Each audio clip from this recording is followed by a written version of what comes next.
So you built a 5,000 square foot house that's going to bring in $9,000 a month, and now it's worth $2 million. Yes. This is like the ultimate burr on steroids. Yeah. Today, a special guest, Tiare Lando. She is the queen of house hacking here in Hawaii. She's a top producing agent and also a real estate investor. She builds multi-generational income producing houses right here in Hawaii from the ground up. Each house is worth about $2 million when they're finished, and they cash flow between $7,000 and $9,000 a month.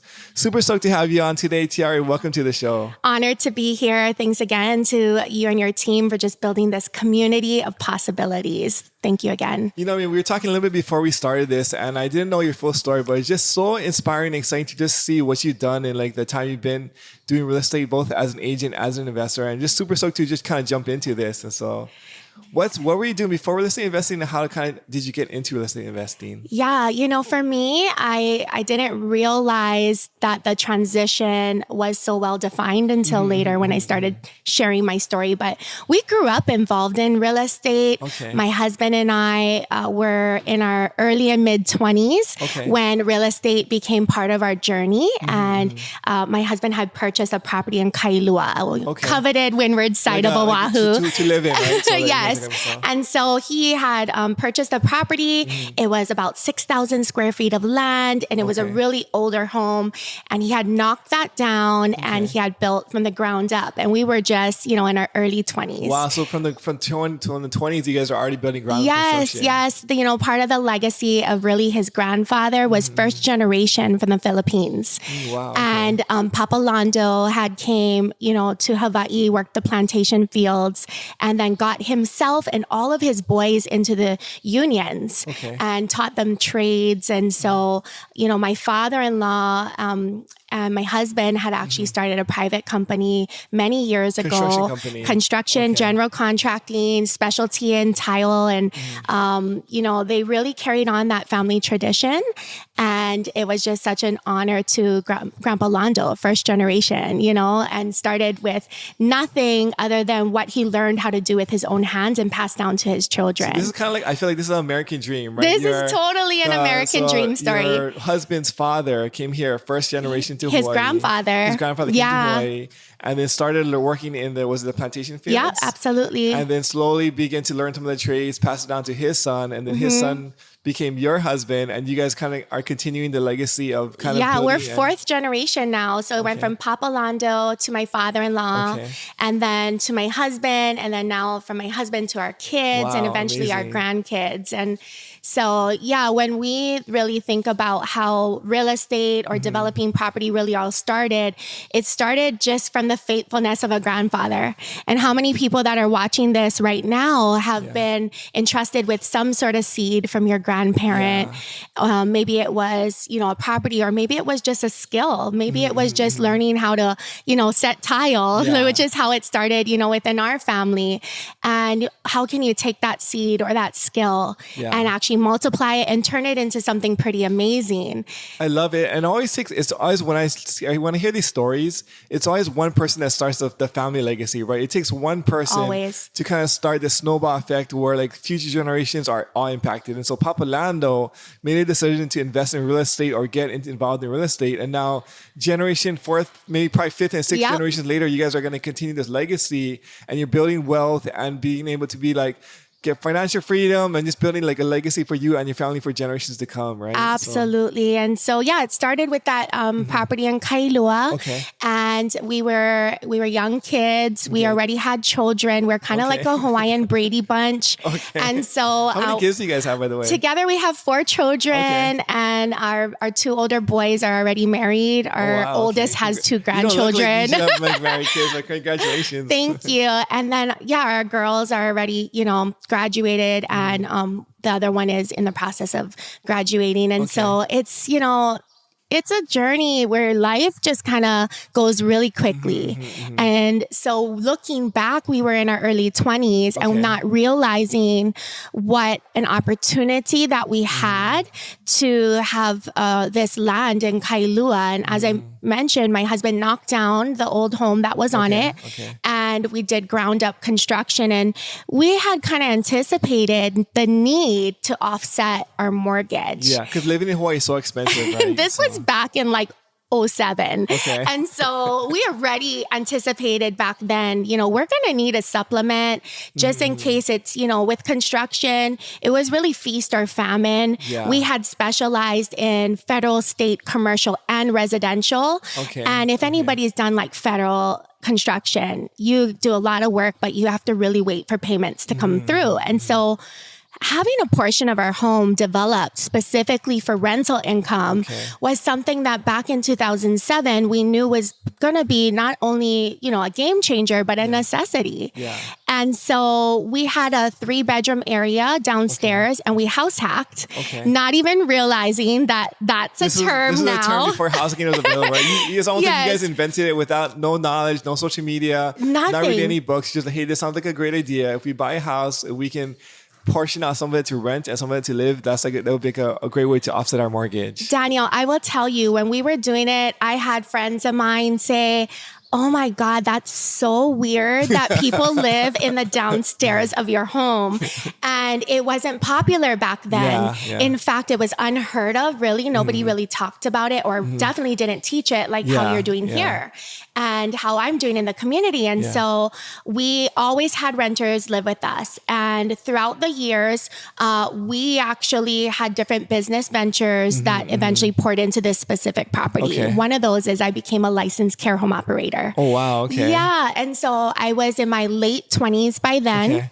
And I got extremely passionate about this community need for our kupuna. And I had already started a mentorship program in the community where Keiki to Kupuna mentorship was happening and getting youth involved and pouring into, our aging community. Okay. Because for me, the most special thing about my upbringing was the love of my grandfather and my grandmother. And my grandfather was really like my father figure. And so for me, it's just a way of life was always living with your grandparents because it's what I knew. Yeah. And so I started a care home company right near Tripler Army Medical Center. So when you say you started a care home company, you mean like a new business venture where are you guys renting houses and then leasing them out to companies, or are you guys actually managing like the care home yourself? Yeah. So that specific company, I did first right of refusal with option to buy at a long time property that was 20 years already a licensed care home. Okay. And so I leased it. I had to actually establish the licensing through the Department of Health. So you took over an existing care home and then it kind of did all the licensing for it. Yeah, not really the business, just the shell and the way that, these properties are licensed. It's very hard actually to take over the business. I see. You can get a property that has the bones to be able to license, but you have to usually pursue your own license. I got you, yeah. And so it was a hospice level care home where we had staff 24/7. That's like the highest level, right? It was like an honor to take care of our veterans, to take care of our kupuna. It's really where legacy living and that mission was birthed. Yeah. And it was really about empowering people to live and give their legacy, which is what I now do in my real estate. So I really love, I think like just your vibe and the way that you see the world is you're very warm. You're always about trying to help and give to other people. And I think that goes a long way as far as like not only your success, but the way that you live your life makes it more enjoyable in the communities that you're creating that you're a part of. Yeah. I mean, I think it's important. It's not so much the what we do, it's the why. Yeah. And so for me, the why is the driving force and, the honor that we get to give to help people to really create their legacy now. Not about only what they're going to leave, but how are they living now? How are they experiencing their family, their community now? It's so important. But this Kailua property actually took a turn because of my involvement in the care home industry. Okay. And so we actually added on a full renovation, and that property began producing some serious numbers. So when we start talking numbers, we went from a 3-bedroom downstairs to really adding on even more bedrooms and bathrooms. And we ended up pulling in several thousand a month. And we were still house hacking upstairs. That's crazy. Yeah. So absolutely. And it's life-changing because for people to be able to do this same repeatable process, it's something that, they can actually offset their mortgage. They can actually lower their debt to income ratio and they can start making some serious real estate moves, if they can incorporate some of these things. Walk us through, so like we mentioned about the, how other people maybe can be able to do the same thing. Yeah. Can you walk us through the process of like what house hacking looks like, and maybe even like a sample deal that you guys actually have done with this? Yeah. So we're currently actually really excited about a new project that we are going to be taking rental applications for. And so, what ideally you need to be able to do is make sure that you're in a community where rents are at a premium and people want to come into. So walking through the process, like one step at a time. Number one is finding the right location for the property. Right location always. What would be like a wrong location? I think somewhere that's remote. That isn't near infrastructure of businesses and schooling, even hospitals. These are places where a lot of people are going to live, work, and play. Yeah. And so for me, it was always about, do we want to live there, first of all, because we're house hacking. And then also, is the community either already developed or currently developing? Take, for instance, a property that we're doing right now is in the Kapolei area. And that's the city that isn't going to end growing booming, anytime soon. Like, people are moving there. The population is growing. There's shopping malls. There's grocery stores. There's things. It's all. So it's basically number one is like find a right location where things are happening. You're probably going to get appreciation. You'll probably easily find renters in the area, right? Absolutely. So, And I think it's all about location first. And then secondly, actually researching, what are rents going for? What are people willing to pay? Because you have to be able to, when you're in the developing process, build a home that's going to be comfortable and enjoyable, but also have enough space where people don't feel like they're layered on top of each other. And so that's something that we take into consideration. And one particular thing that I think is also important is that you build for desirability. So you're almost kind of creating a Airbnb type of experience because some of your renters are going to be maybe midterm or long-term. And you have to be able to have that in your income producing strategy because some numbers are going to do better and outperform than others. I really noticed this myself too, is like when there's like, let's say a bunch of Airbnbs in the market, Airbnb rentals, the exact same floor plan, exact same, let's say like square footage, but this one was like, let's say outdated. This was like modern and like really nicely renovated. This will fetch like such a higher premium in rent or nightly rentals versus this one. And I think it just goes to the fact, to your point where like having the end goal in mind when you're designing and building these things makes a big difference in how much income they're going to produce afterwards, right? And for me, the rental doesn't need to be treated as something that is subpar. I actually think when you're developing a premium rental option, you attract a higher level of clientele. And so for just like the strategy of midterm renters, a lot of times these are professionals that won't be here for a full year, but will be here for maybe 6 months. And they might need a 180-day lease, but they might be a physician for the nearby hospital or a professor for the nearby college. So typically you can get higher rentals from the midterms than versus the long terms. Absolutely. Right? And they're really looking for something that's aesthetic. And also I do furnished rentals. So it comes... That adds to the value too, right? Huge. They don't have to figure out their main, desk and their bed. They have everything that they need to just come in and enjoy.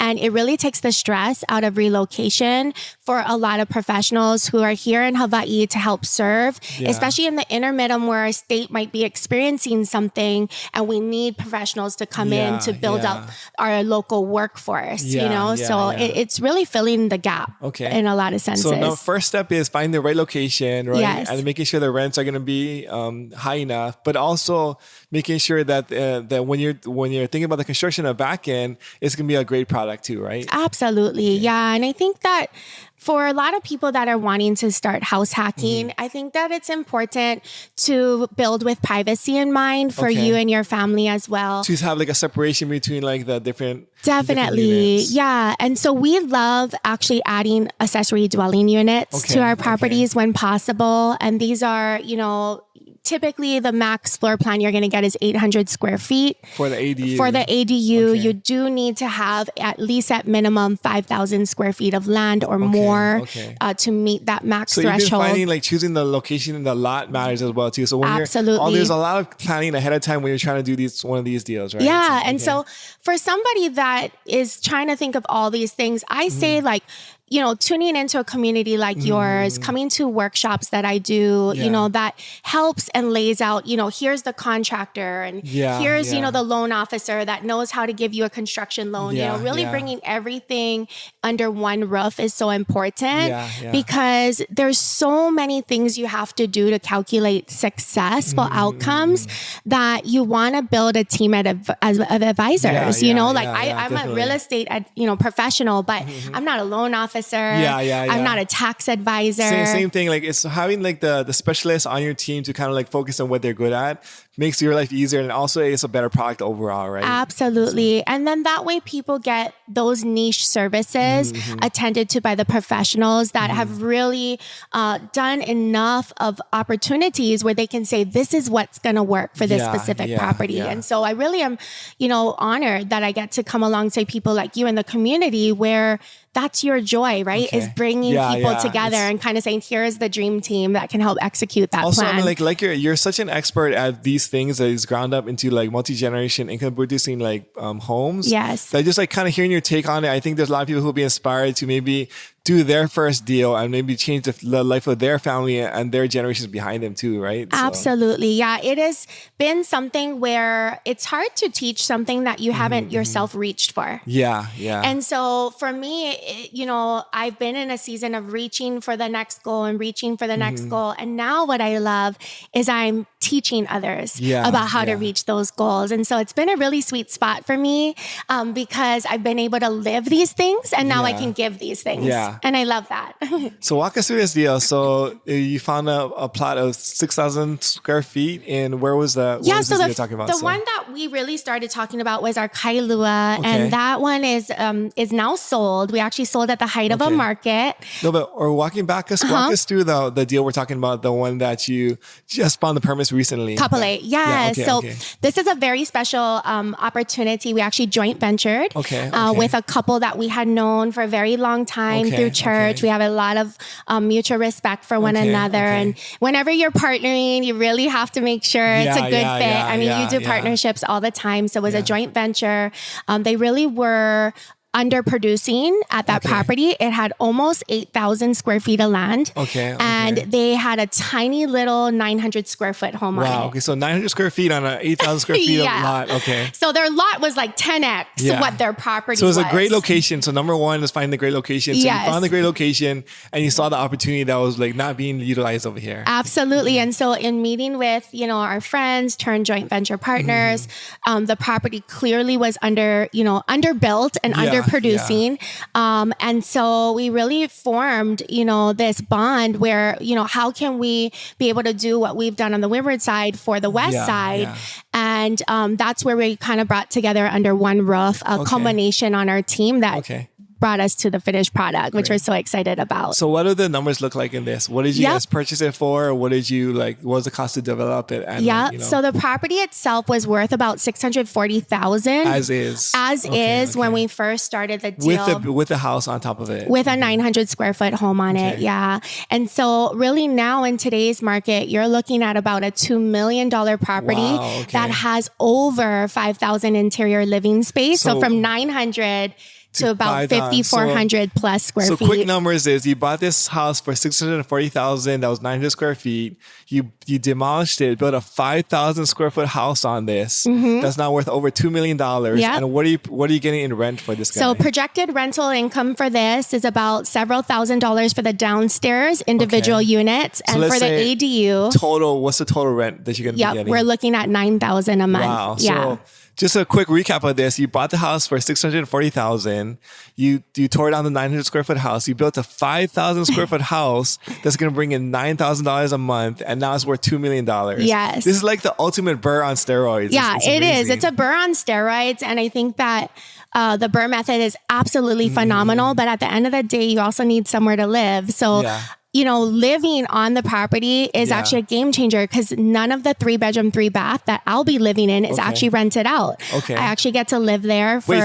So let me get it straight. So you're going to live in there and in addition, you're going to get $9,000 on top of like living for free basically on this thing. That's crazy. It's a game changer. Let's say you were to rent out the whole thing. How much do you think you would get? Yeah, the property that we developed for our house hacking, it's very highly aesthetic. It's a luxury interior turnkey. And so you could get another like $3,500 for that side of the home. It would bring in about $12,000 to $13,000 a month if you were to rent it out as a rental. Absolutely. And this is what's possible here in Hawaii. Now more than ever, there are renters that can't necessarily qualify with today's interest rates to be able to purchase. And that's just the truth, And so with that being said, being able to take advantage of providing a quality turnkey opportunity for renters is so important. And the big thing too is because you guys built it yourself, you can customize it to however you want to, right? So the way that you want to have your section of the house like laid out, how you want your bathrooms, how big you want to have like your master bath. Yes. And then when you're designing for your tenants, you can also make them have the best experience possible with including having the privacy that you mentioned earlier, right? Yeah, I think it's about thinking about their lifestyle. For me, it was really about making sure there's hardwired internet, like things that maybe somebody might not think about, but being somebody who teleworks myself, I know that a lot of these professionals who are renting here just need a coffee station. They need really wide island dining. We incorporate a lot of modern finishes, LED lighting, just things that are going to make them feel like this is a cozy home away from home, but almost like they're staying at their own little private hotel room. Yeah. I mean, this is so amazing. I feel like this one deal that you guys have done, if like every family in Hawaii were to do just one of these, it would set them up for the rest of their lives. Right? Absolutely. Because you're building wealth in so many different ways where you have the built-in equity from like, let's say like the project that you did. Over time, you're generating $13,000 a month in revenue as a rental, which is slowly building up your net worth and just giving you cash flow. In addition to that, you're getting some tax savings and the house is going to appreciate from $2 million to $4 million over the next like 10 to 20 years, right? Who knows? The sky is the limit, right? For me, I've seen the test of time enough from my earlier 20s. Now I'm 40. That you don't look, you look like you're still in your 20s, by the way. So. But real estate truly is that key that unlocks doors. And I feel so blessed. I feel so grateful. And now a huge passion of mine is just helping people to get that first deal.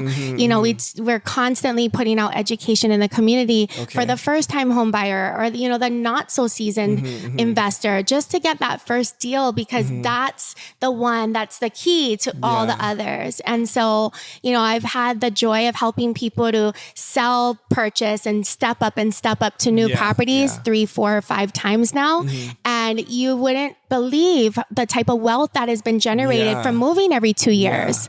I mean, people that pastor churches or work for nonprofits allow me the honor to help them build a legacy and they create income that they wouldn't have been able to create if it was just sitting in the bank. It's such a great point you think. I think in Hawaii, like so much wealth is built through real estate. And I think like the perfect kind of strategy, if you're not going to want to do real estate investing, is buy a house, live in it for 2 years. It's going to go up in value. Anything can go up in value. You don't have to pay taxes. You take that new lump of money, buy a bigger house, live in it for 2 years. It's going to go up in value. You sell that. You don't have to pay any taxes. And you keep on doing it over and over. Eventually, you'll start with like, let's say like a small condo for $300,000.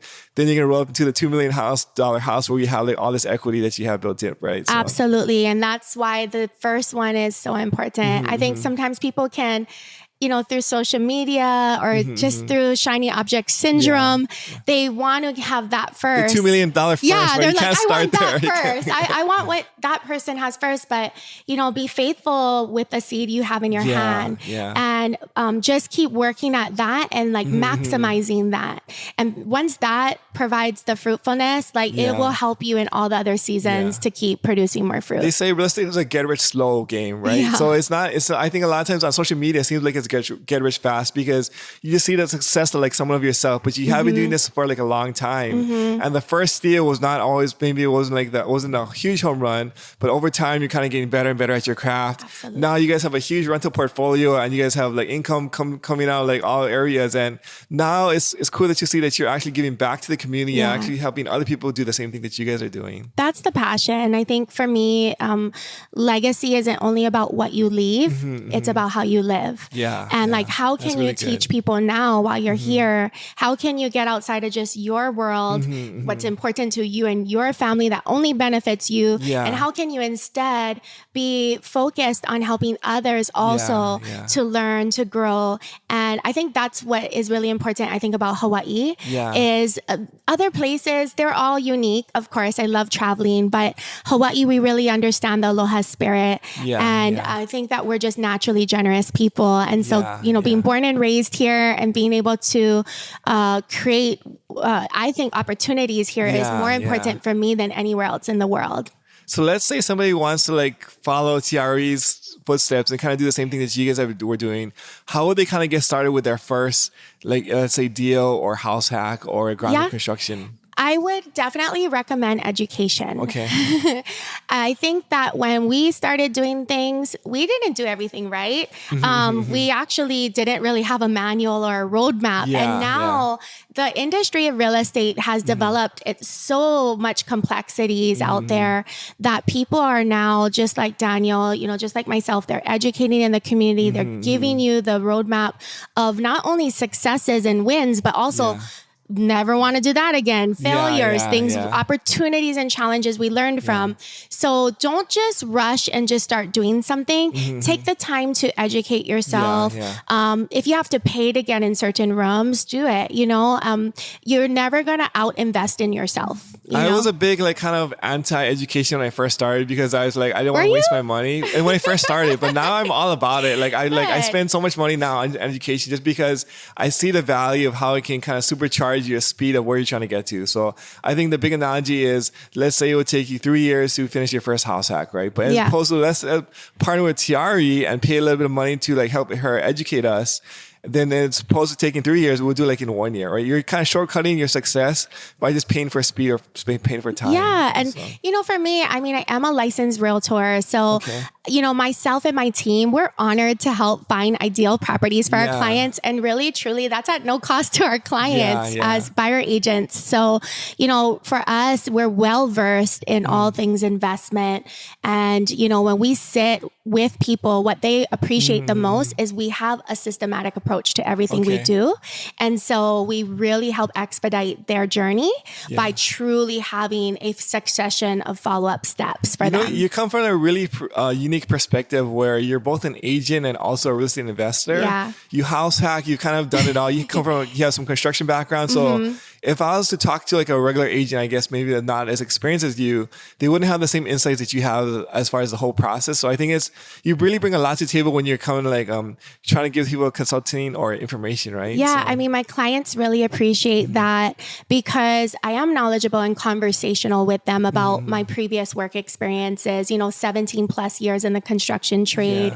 You know, I managed all of the federal and commercial contracts. And so, you know, bringing that construction background really had helped. And then also, you know, even the care home industry, all of that background really helped as well. Sometimes my clients are right sizing or downsizing or upsizing because their parents have to move in with them. And so having the sensitivity, but then also the creativity to meet their needs from their real estate portfolio perspective is really nice. What is the big difference between maybe being a real estate agent and being a real estate investor? I feel like they're kind of like very similar. People kind of mix them up. A lot of times they think they're the same thing, but they're really very different, right? They're very, very different. And I think that what's important is creating a very clear cut between which hat you're wearing is very important. At least for me, it is. And so, you know, from a real estate professional, when you're advising people with their purchases, you know, I always have to make sure that they understand that just like if I was doing it for my portfolio, I'll have a tax advisor or I'll have a general contractor. You know, as a realtor, you're not those things, you know, and even as an investor, you're not those things. So, you know, I make sure that my clients understand we bring in the dream team for you. And once we know what your goal is, we'll know who, you know, that you might need make a seat for. Because maybe they don't know, you know, do I need a draftsman? Do I need, you know, a zoning guy? A lot of times these are parts that we actually have to call in people and say. The big piece though is that you have the connections or you have the wherewithal to be able to find these people, right? Because I think if you're just starting out and trying to buy a house or do some construction, you don't even know where to begin. Oh yeah. And then so like you don't even know what you don't know. You don't know what you're missing. But then having somebody who's done it before, you can say like, here, you need this. Maybe it may not be your team member, but like you need like a licensed contractor. You need a permit guy. You need like a lots tax of guy, specialty trades. All the different things that's needed. Like you guys have experience with actually finding them and utilizing them, right? So like having someone with experience will kind of shortcut like some of the mistakes or the missing pieces that they may not even realize that they're missing. Yes, absolutely. And I think there's such an abundance of, I think, professionals here that are underrated, to be honest with you. And so I think what's nice is a lot of times my clients wouldn't have even found that person through Google.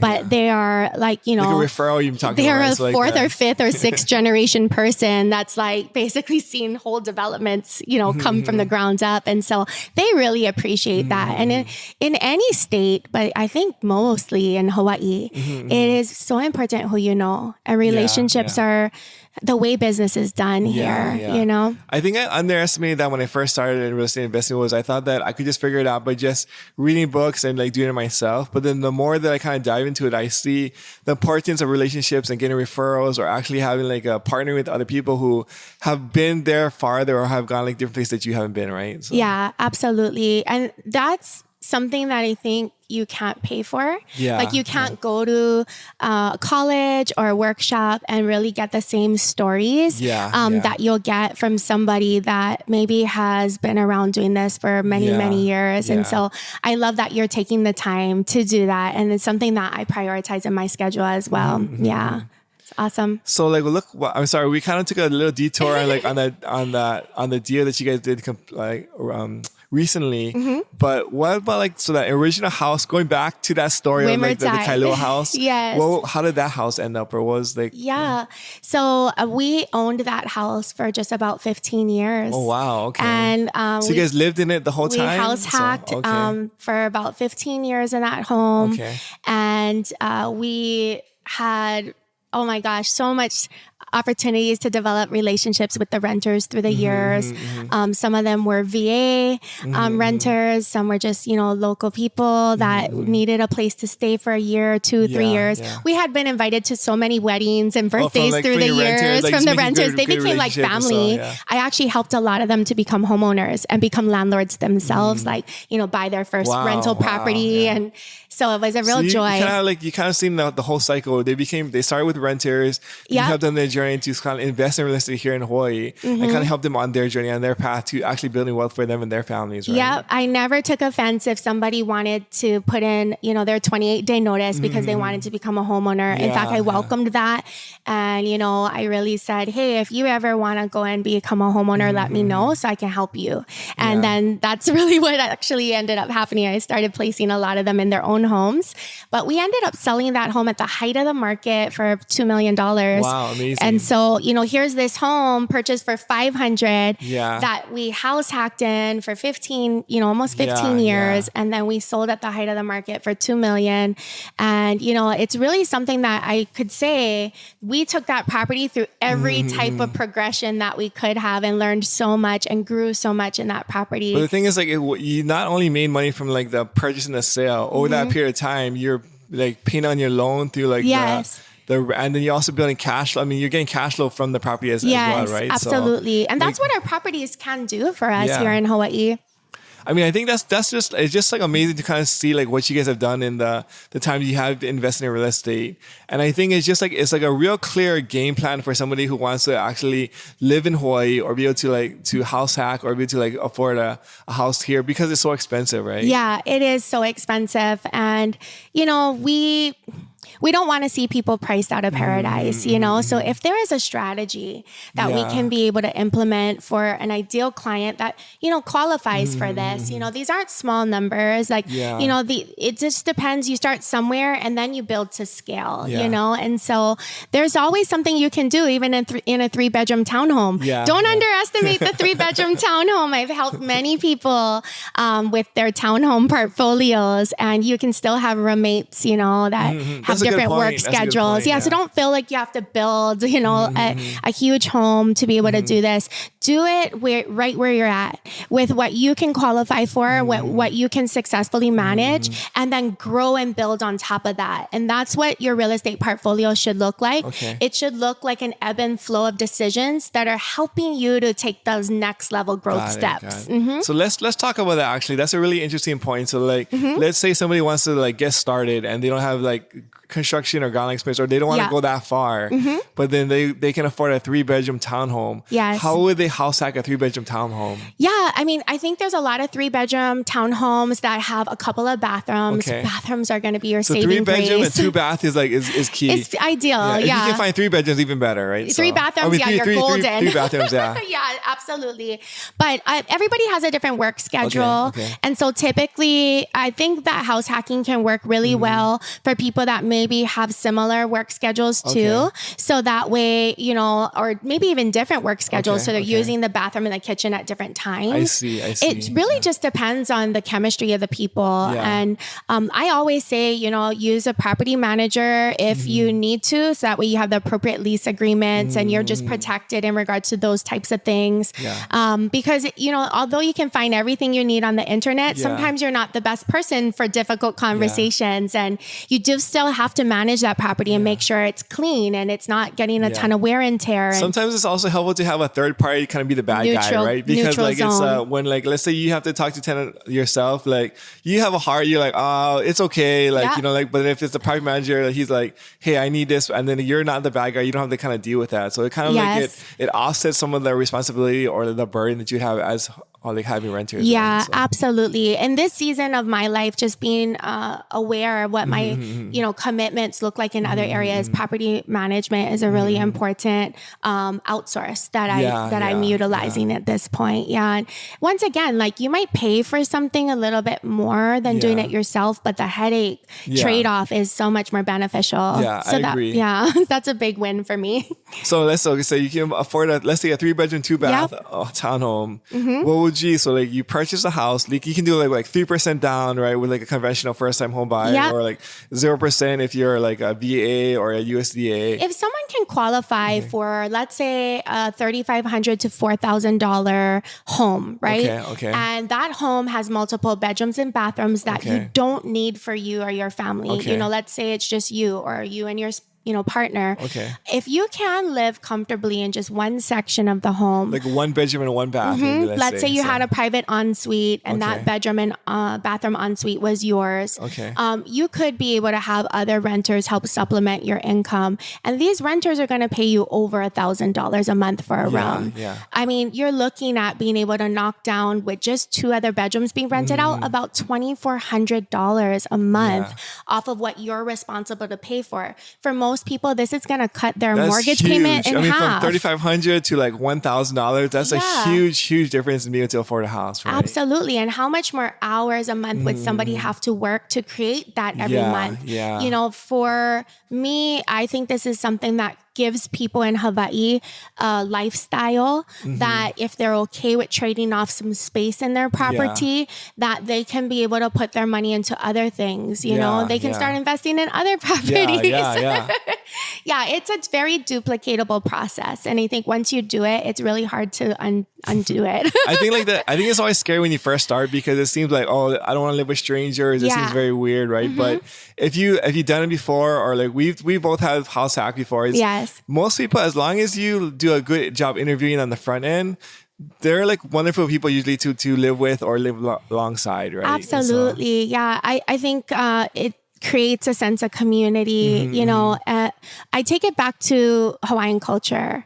And, you know, the way that old Hawaii really functioned was through our ahupua'a. Okay. And everybody in that, section of the community, like they did something and nobody really was without because everybody brought something to the table. You worked together, right? You worked together. Yeah. And so, I kind of incorporate like my house hack almost as like my own little... It's a little mini ahupua'a. Yeah, it's my little ahupua'a. And like, everybody is thriving because everybody shares the load. And I think it's a beautiful cultural thing to experience.